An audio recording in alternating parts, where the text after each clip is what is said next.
Hello, my name is Patience Lerman. I am originally from Cameroon, West Africa, from one of the poorest countries in the world. I came to America in 1997 with the ability to speak English and French and an American husband whom I met at Peace Corps in Cameroon. We first moved to Washington State and lived with his family. And in the small town in Washington State where I lived, many people didn't even understand where I came from. Most people have never heard of the country Cameroon. Most people didn't even think I had any skills. I had difficulties finding a job, let alone one that was commensurate with my educational background. But one of the things that really allowed me to not only succeed but thrive in this little community and in other communities in America and doing the work that I do today, I was really inspired when I was a little girl by a Peace Corps volunteer in Cameroon at the age of 12 who taught me how to read and write in my little village school in Cameroon.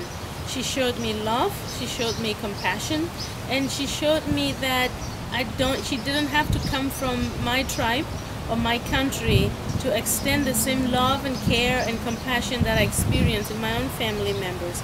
And she showed me pictures of her family in America and inspired me in ways that I can absolutely not even describe today. And those images stuck with me. I came to see Americans as people who I called filled with the milk of human kindness. And so when I came to Washington State, and despite the criticism I faced, despite the challenges I faced of not being able to find employment and not having people value me for the skills I had, I clung to those images that my Peace Corps volunteer teacher taught me in Cameroon and showed me.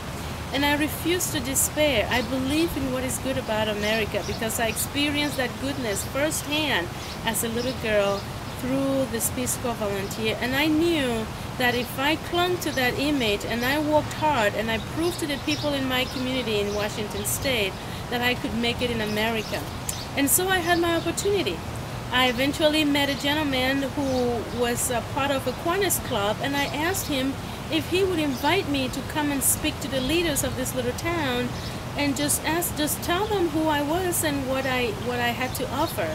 It turned out I was the first black person that had ever lived in this little town, and there were a lot of curiosity about me, which eventually I got the opportunity to speak at the Kiwanis Club. And after months of not being able to find any kind of employment, right after I had a 2-minute chance to talk to the leaders of this town about Cameroon and what people in Cameroon are like and what I'm willing to do and how much interest I have in becoming part of this little community, the school principal pulled me to the side and asked me if I wanted to volunteer. I jumped for joy immediately because that was the absolute opportunity I've been looking for. I immediately accepted the opportunity to volunteer, and I started going to the local school from K to 12 volunteering, just doing whatever they needed me to, whether it means coming into a classroom and helping a kid learn how to read or helping a kid with their homework or whatever it takes, making sure that the materials in the classrooms were organized and arranged in a way that was easier for the teacher to utilize them. That was what I did. And eventually the school principal approached me and asked me if I wanted a job as a substitute teacher, which I immediately accepted, and she pursued the process of helping me to become an instructor in the little school district. And the reason I'm sharing this story with you is because what the struggles we are faced with and the work that I do in promoting immigrant integration is so critical for us to recognize that America was founded on the backs of immigrants. We recognize that not only the immigrants have talents and gifts to share, but the receiving community has talents and gifts to share. I absolutely attribute my success to the men and women, American-born citizens in Washington State who made space for me to be and share my talents and my gifts with the community, who made it okay for me to be myself, and who reassured me that I also matter and I could be part of their community.